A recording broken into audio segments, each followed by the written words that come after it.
Donc nous voici pour un nouvel exercice de TD sur la conservation de la quantité de mouvement. Voici donc l'énoncé. Donc on étudie la chute d'une roche dans un chariot. On nous dit donc qu'une roche de 10 kg tombe verticalement à la vitesse de 3 mètres secondes dans un chariot, ici qui contient du sable et qui roule sans frottement sur une surface horizontale. On nous dit qu'avant l'impact, le chariot dont la masse est le sable qu'il contient est de 20 kg et se déplace, donc la vitesse du chariot est de 6 mètres secondes. On demande donc quel est le module de sa vitesse après l'impact. On va en premier donner des notations à tout ça pour qu'on s'y retrouve un petit peu plus.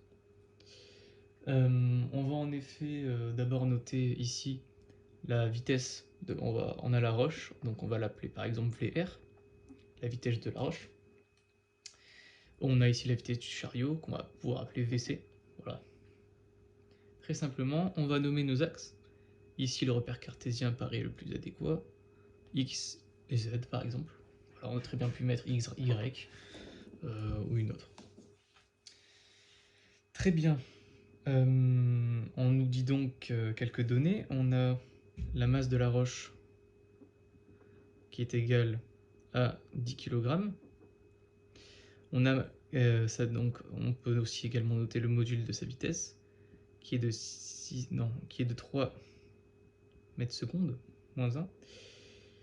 On a aussi la vitesse, enfin la masse du chariot avant l'impact, qui est donc la masse de sable qu'il contient, enfin sa masse et la masse de sable, qui est égale à 20 kg. Et enfin, on a sa vitesse du chariot avant l'impact, qui est égale à 6 mètres secondes. Très bien. On va pouvoir utiliser donc la conservation de la quantité de mouvement. On va faire l'hypothèse que la somme des forces extérieures ici est nulle. Voilà. On va pouvoir donc noter notre conservation de la quantité de mouvement, qu'on va noter QC plus QR, donc la quantité de mouvement du chariot plus la quantité de mouvement de notre système de la roche, qui est donc égale à la quantité de mouvement, voilà, prime par exemple, parce que ça c'est avant l'impact et après l'impact, qui est égale à la quantité de mouvement donc, du chariot après l'impact, plus la quantité de mouvement de la roche après l'impact. Donc cette relation va nous être plutôt importante. Regarde la mise au point. Qui me paraît plutôt très bien. On a donc cette relation qui nous est très importante. Qu'est-ce qu'on va pouvoir faire? On va pouvoir exprimer par exemple QC et QR dans notre paire, par rapport à la masse, à la vitesse, ainsi qu'à notre paire. On peut donc commencer par exemple par QC.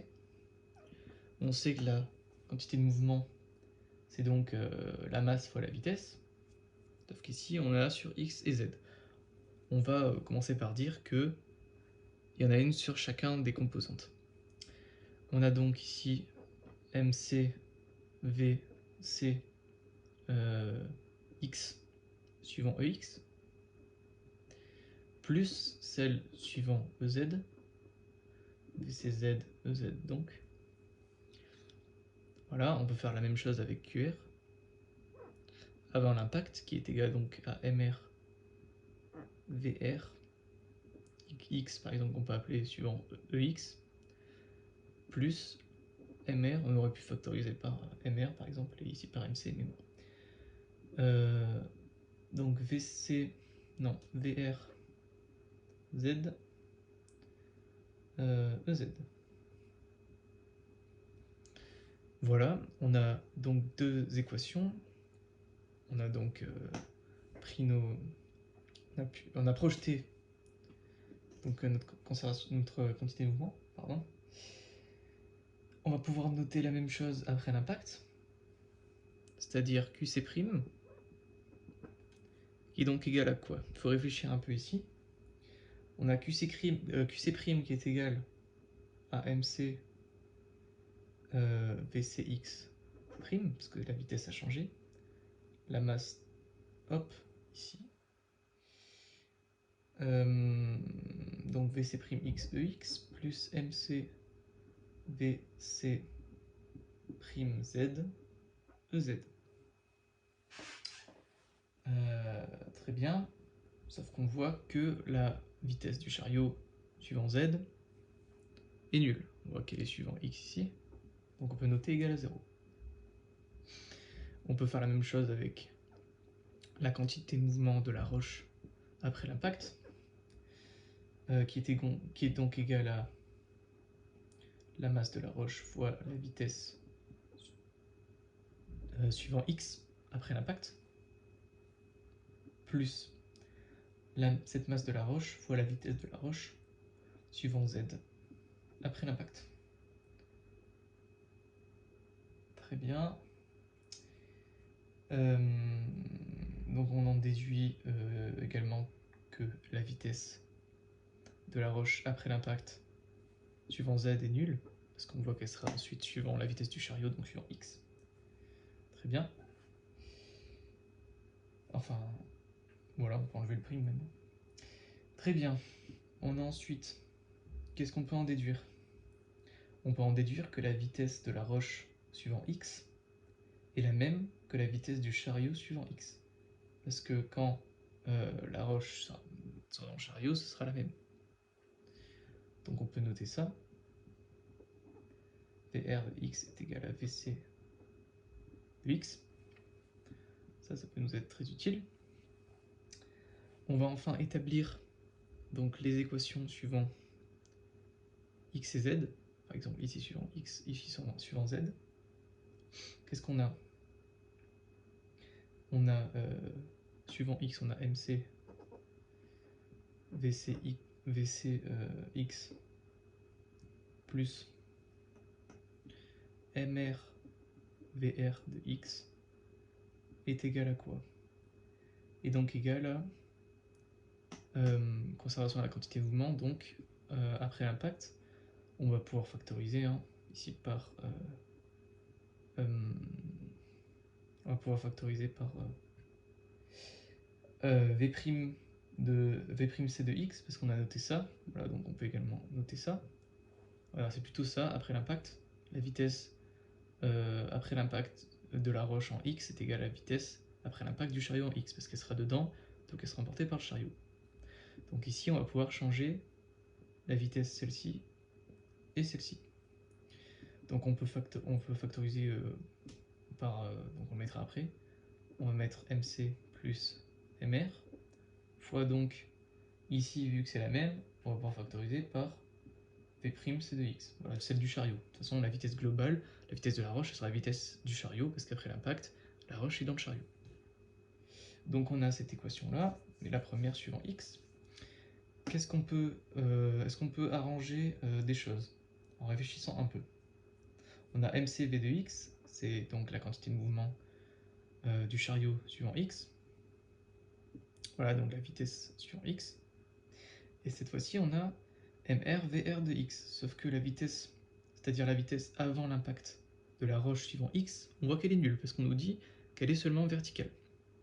Donc on peut mettre que ça égale à 0, donc au final on peut enlever ce terme, vu que la vitesse est nulle. On multiplie donc par 0. Et maintenant, suivant Z, qu'est-ce qu'on a? On a enfin MC V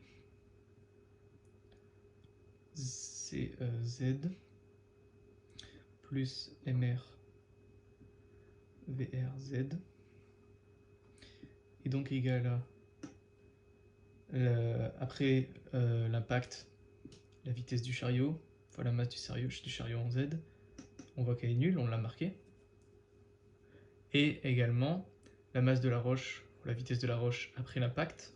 On sait que la vitesse de la roche en Z après l'impact est nulle, puisqu'elle sera sur X, comme elle sera celle du chariot.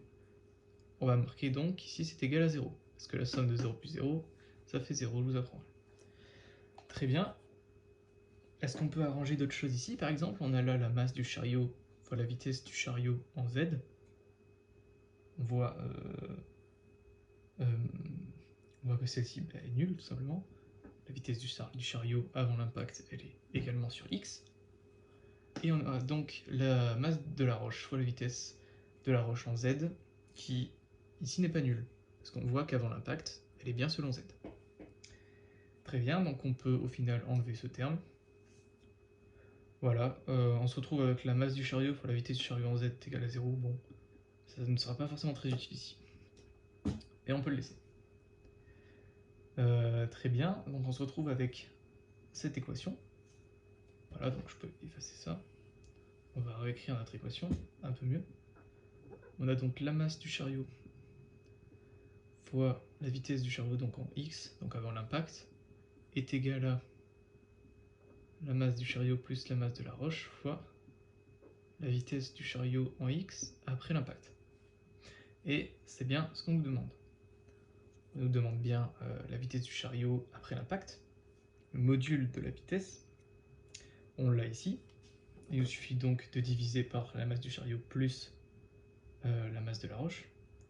On obtient donc que la vitesse du chariot en x après l'impact, voilà, c'est en x parce qu'il n'y a pas de composante en z, donc c'est juste qu'on veut.